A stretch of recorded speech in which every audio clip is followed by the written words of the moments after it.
Hello guys, I will show you how to connect Wi-Fi on Kali Linux. So here I can't access to internet. I have problem on wireless. So I will show you how to resolve this problem.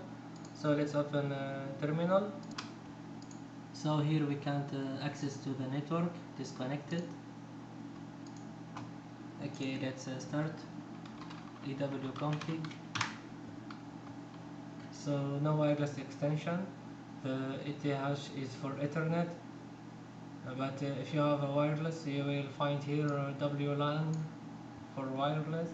Okay, this peripheral is deactivated, so let's copy this. But before, let's see the result for ifconfig. So we don't find ETH0. Let's activate ifconfig ETH0 and up. Now the peripheral is up. You can see it. So here we find ETH0 now is activated. So now we find ifconfig. So now ETH0 is activated.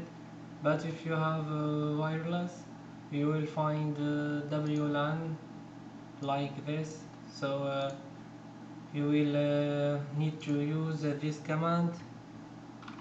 It is the same command, but just change ETH0 with WLAN 0 and up, and after that you can connect. So this is a wired connection, and now I am connected. I can open internet, and that's all. So this is how to connect Wi-Fi on Kali Linux. Thank you for watching, and don't forget to subscribe to the channel. Goodbye.